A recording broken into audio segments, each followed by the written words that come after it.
Our review confirms that all 16 content items identified in the notice are currently available in India on Facebook. No order issued by a court. ശ്രദ്ധിക്കണം.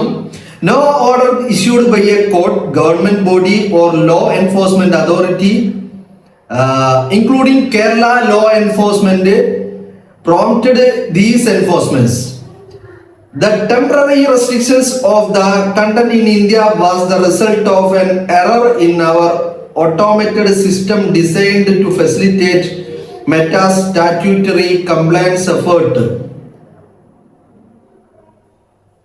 മെറ്റയുടെ ഒരു ഒരു ഒരു ഒരു mail, അതാണ് ഇപ്പൊ ഞാൻ വായിച്ചതിലെ ഒരു പ്രധാനപ്പെട്ട ഘടകം.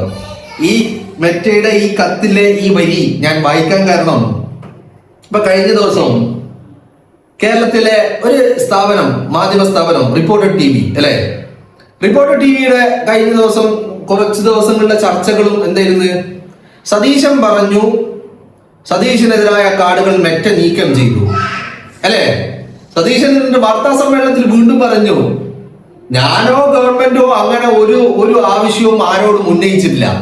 അന്ന് ഇവര് മെറ്റ പറഞ്ഞു എന്ന് പറഞ്ഞ ഒരു കത്ത് ഇവർ കാണിച്ചത് എന്താ, ലീഗൽ റിക്വയർമെന്റ്സ് എന്ന് പറഞ്ഞിട്ട് അതിനും സതീശൻ മറുപടി പറഞ്ഞു.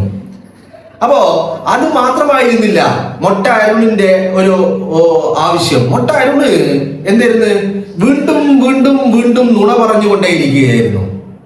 വീണ്ടും വീണ്ടും നുണ പറയാം. ആരാണ് നുണ പറയുന്നത്?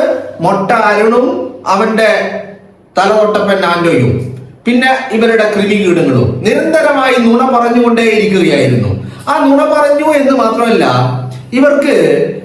ഇവര് പറയുന്ന മൊട്ട അരുണും ഈ പറയുന്ന സംഘവും പറയുന്ന നുണ കേരളത്തിലെ ബാക്കിയുള്ള എല്ലാ മാധ്യമങ്ങളും അത് പറയണം.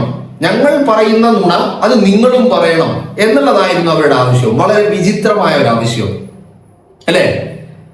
ഇപ്പം എന്താ പറയണത്, മാതൃഭൂമി പറഞ്ഞില്ല, മനോരമ പറഞ്ഞില്ല, ഏഷ്യാനെറ്റ് പറഞ്ഞില്ല, മീഡിയ വൺ ഇതൊന്നും പറയുന്നില്ല എന്നൊക്കെയായിരുന്നു മൊട്ട അരുണിന്റെ പരാതി. ഏത്, അവൻ പറയുന്ന നുണ.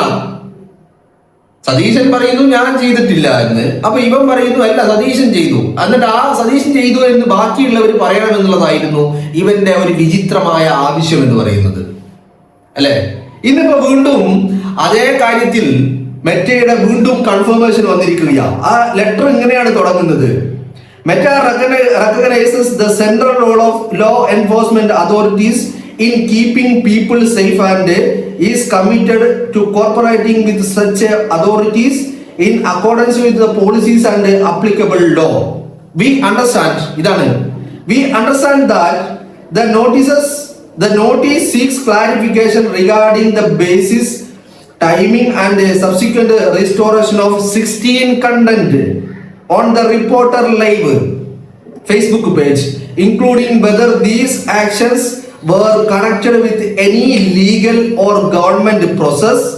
We provide the following consolidated clarification. ആ ക്ലാരിഫിക്കേഷൻ എന്നുള്ളത് പറഞ്ഞിട്ടാണ് പിന്നെ ഞാൻ ആദ്യം വായിച്ച ആ സെന്റൻസുകൾ അവർ പറയുന്നത്. എന്ത്, no order issued by government body or law enforcement authority including Kerala law enforcement എന്ന് പറഞ്ഞുകൊണ്ട് ആ കാര്യങ്ങൾ പറയുന്നത്. അപ്പോ മൊട്ട അരുണും സംഘവും ഈ പറയുന്ന സതീശനെതിരെയും ഗവൺമെന്റിനെതിരെയും നുണ പറഞ്ഞുകൊണ്ടേ ഇരിക്കുന്നു എന്ന് മാത്രമല്ല, ഇവര് പറയുന്ന നുണ, അതായത് മൊട്ട അരുൺ അണ്ണാക്കിൽ തള്ളുന്ന നുണ, ആ നുണ വീണ്ടും മറ്റുള്ളവരും അത് ഏറ്റു പറയണം എന്നുള്ളതായിരുന്നു അല്ലെ. അത് പറയാത്തതിന് മറ്റുള്ള മാധ്യമങ്ങളോടൊക്കെ ഒരു വലിയ നീരസം, ഒരു പുച്ഛമായിരുന്നു മുട്ടക്ക് അല്ലെ. കണ്ടില്ലേ, അത് തന്നെ കേരളത്തിലെ മറ്റുള്ള മാധ്യമങ്ങളൊക്കെ വളരെ കൃത്യമായി പറഞ്ഞതാ, വാർത്തയാണ് ഞങ്ങൾ സംപ്രേഷണം ചെയ്യുന്നത്, അതല്ലാതെ മരം മുറിക്കാരന്റെ താല്പര്യങ്ങളല്ല എന്ന് അന്ന് അവര് തന്നെ പറഞ്ഞതാ. അപ്പൊ എന്താണെങ്കിലും വീണ്ടും വീണ്ടും മറ്റുള്ള എല്ലാവരും നുണ പറഞ്ഞു, മാധ്യമങ്ങൾ നുണ പറഞ്ഞു, സതീശൻ നുണ പറഞ്ഞു, UDF ഗവൺമെന്റ് നുണ പറഞ്ഞു എന്നൊക്കെ പറഞ്ഞ് മൊട്ട ഇങ്ങനെ തള്ളിക്കൊണ്ടിരിക്കുകയായിരുന്നു. അപ്പൊ അതില് ഒരു ക്ലാരിഫിക്കേഷൻ എന്ന് പറഞ്ഞുകൊണ്ട് തന്നെ മെറ്റ തന്നെ പറയുന്നു, അതായത് ഫേസ്ബുക്കിന്റെയും ഇൻസ്റ്റഗ്രാമിന്റെയും പാരന്റിംഗ് കമ്പനി ആയിട്ടുള്ള മെറ്റ പറയുന്നു, ഒരു എൻഫോഴ്സ്മെന്റോ അല്ലെങ്കിൽ ഒരു ലീഗൽ അതോറിറ്റിയോ ഒരു ഗവൺമെന്റോ ആരും തന്നെ ആവശ്യപ്പെട്ടിട്ടില്ല, ഇൻക്ലൂഡിങ് കേരള ഗവൺമെന്റ്. മനസ്സിലായില്ലേ?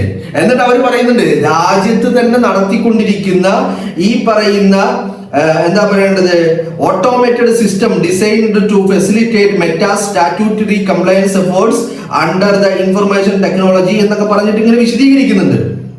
അപ്പോ ഈ ഓട്ടോമേറ്റഡ് സിസ്റ്റം രാജ്യത്ത് ഒന്നടങ്കം നടത്തിക്കൊണ്ടിരിക്കുന്നതിന്റെ ഭാഗമായിട്ട് ഈ AI സംവിധാനം നടപ്പിലാക്കുന്നതിന്റെ ഭാഗമായിട്ട് വന്നിരിക്കുന്ന ഈ പറയുന്ന എററുകളാണ് എന്ന് വീണ്ടും മറ്റേ ക്ലാരിഫൈ ചെയ്യാണ്.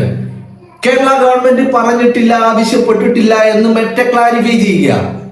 അപ്പൊ ഇത് ബോധ്യമുള്ളത് കൊണ്ട് കേരളത്തിലെ മറ്റുള്ള ആരും പറഞ്ഞില്ല. സതീശൻ പറഞ്ഞിട്ടാണ് ഇത് പിൻവലിച്ചത്, സതീശൻ പറഞ്ഞിട്ടാ. പക്ഷെ മൊട്ടക്കത് പറയല്ല എന്ന് വേറെ വഴി ഉണ്ടായില്ല. കാരണം എന്താ, മൊട്ട അത്രമാത്രം പണിയെടുത്തന്നേ. ഒരു ഇങ്ങനെ ചിന്തിച്ചു നോക്കൂ നിങ്ങൾ. കേരളത്തിൽ 2026 നിയമസഭാ തെരഞ്ഞെടുപ്പ് ഘട്ടത്തില്, പ്രചരണ ഘട്ടത്തില് CPM-ന്റെ LDF-ന്റെ ഏറ്റവും വലിയ പ്രചാരകൻ, സ്റ്റാർ ക്യാമ്പയിനർ എന്നൊക്കെ പറയാവുന്ന വ്യക്തി ആരായിരുന്നു എന്ന് ചോദിച്ചാൽ അത് ഈ റിപ്പോർട്ടർ TV ആയിരുന്നു. മൊട്ട അരുണും ആൻഡോയും ഈ കൃമികീടങ്ങളും ഒക്കെ ചേർന്നുകൊണ്ടുള്ള ഒരു വലിയ പ്രചരണമായിരുന്നു നടത്തിക്കൊണ്ടിരുന്നത്.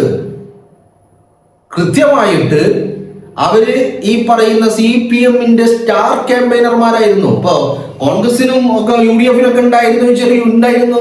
കോൺഗ്രസിന്റെയും UDF-ന്റെയും ഒക്കെ സ്റ്റാർ ക്യാമ്പയിനർമാരായിരുന്നു. ഇപ്പൊ ഒന്ന് ഷാഫി പറമ്പില്, KC വേണുഗോപാല്, VD സതീശൻ തുടങ്ങിയ അനവധി ആളുകൾ ഉണ്ടായിരുന്നു. ഞാൻ ഏറ്റവും ശ്രദ്ധേയമായ ആളുകളെ കാര്യം പറയുന്നത്.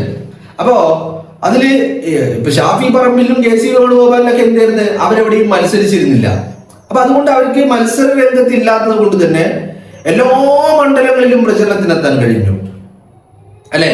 അപ്പോ എന്നാൽ CPM-ന്റെ സ്റ്റാർ ക്യാമ്പയിനർമാർ ഈ മൊട്ട അരുണും ടീമോ ആയിരുന്നു.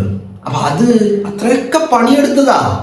അതിനൊക്കെ പൈസ കിട്ടിയിട്ടുണ്ട്, അത് വേറെ കാര്യം. പക്ഷെ പൈസ കിട്ടിയത് കൊണ്ട് കാര്യമില്ലല്ലോ. ഈ പൈസ വാങ്ങിയാൽ നമ്മളെടുത്ത പണിക്കൊരു റിസൾട്ട് കാണുമ്പോഴാണല്ലോ ഒരു സാറ്റിസ്ഫാക്ഷൻ. ഇതിപ്പോ ആ റിസൾട്ട് കാണാൻ കഴിഞ്ഞില്ലല്ലോ. തകർന്ന് തരിപ്പണമായി പോയില്ലേ, തോറ്റ് തുന്നം മാറിപ്പോയില്ലേ. അപ്പൊ അങ്ങനെ ഒരു ഘട്ടത്തിൽ നിൽക്കുമ്പോ ഈ പറയുന്ന എന്താ പറയേണ്ട അസ്കിതകള്, അതാണല്ലോ, അതുകൊണ്ടാണല്ലോ അവൻ നുണ പറയുന്നു, ആ നുണ ബാക്കിയുള്ളവർ ഏറ്റു പറയണം എന്നുള്ളതായിരുന്നു ആവശ്യം. അതാണ് ഞാൻ പറഞ്ഞത്, വിചിത്രമായ ഒരു ആവശ്യമായിരുന്നു മൊട്ടേണ്ടത്. എന്താണെങ്കിലും ഇപ്പൊ ആ ഒരു കാര്യത്തിൽ വളരെ കൃത്യമായിട്ട് വീണ്ടും ക്ലാരിഫിക്കേഷൻ, ഒരു എന്താ പറയേണ്ടത്, ഒരു പിക്ചർ അങ്ങോട്ട് ഇപ്പൊ തെളിഞ്ഞിരിക്കുന്നു.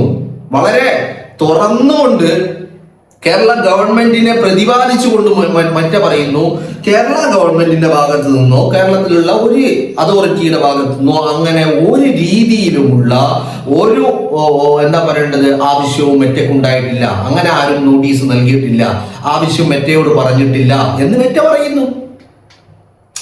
അപ്പൊ സതീശൻ നുണ പറയുന്നു. നുണ പറയുന്നത് ആരാ? ഈ മൊട്ട. മെറ്റ നുണ പറഞ്ഞിട്ടില്ല, മൊട്ടയാണ് നുണ പറഞ്ഞത്. എന്ത്? മെറ്റയല്ല നുണ പറഞ്ഞത്, മൊട്ടയാണ് നുണ പറഞ്ഞത്. മൊട്ട നുണ പറഞ്ഞു എന്ന് മാത്രമല്ല, ആ നുണ ബാക്കിയുള്ളവരെ കൊണ്ട് പറയിപ്പിക്കാനും ശ്രമങ്ങൾ നടത്തി. പക്ഷെ മൊട്ട കണ്ടിട്ടില്ലാത്ത മാധ്യമ പ്രവർത്തകർ കേരളത്തിലുണ്ട്. നമ്മള് കേരളത്തിൽ ഇപ്പൊ മാപ്രകൾ എന്ന് വിളിക്കുന്ന ഒരു കൂട്ടുണ്ടെങ്കിലും മാധ്യമ പ്രവർത്തകർ എന്ന് പറയാൻ പറ്റുന്ന ആളുകൾ കേരളത്തിലുണ്ട്, അല്ലെ? ഈ മാപ്രകൾ എന്ന് പറയുന്നത് കേരളത്തിലെ ഒരു വളരെ കുറഞ്ഞ ആളുകളാണ്. അതും ചില സ്ഥാപനങ്ങൾക്ക് അതിനുള്ള ഒരു താല്പര്യമാണ്. അങ്ങനെയുണ്ട്. ചില ആളുകൾ ജോലി ചെയ്യുന്ന ആ ആളുകൾക്ക് അങ്ങനെ താല്പര്യമില്ലെങ്കിലും അവരുടെ സ്ഥാപനത്തിന്റെ പോളിസിക്ക് അനുസരിച്ച്, മനസ്സിലായില്ലേ? അപ്പൊ അതാണ് സംഭവിച്ചത്, അത്ര മാത്രമേ സംഭവിച്ചിട്ടുള്ളൂ. അപ്പൊ നുണ മൊട്ടയാണ് പറഞ്ഞത്. നുണ പറഞ്ഞത് സതീശനല്ല, നുണ പറഞ്ഞത് മെറ്റയുമല്ല, നുണ പറഞ്ഞത് മൊട്ടയാണ്. മൊട്ട നുണ പറഞ്ഞു എന്ന് മാത്രമല്ല, ആ നുണ ബാക്കിയുള്ളവർ ഏറ്റു പറയണമെന്ന് കൂടി ആര് വാശി പിടിച്ചു? മൊട്ട വാശി പിടിച്ചു എന്നുള്ളതാണ്.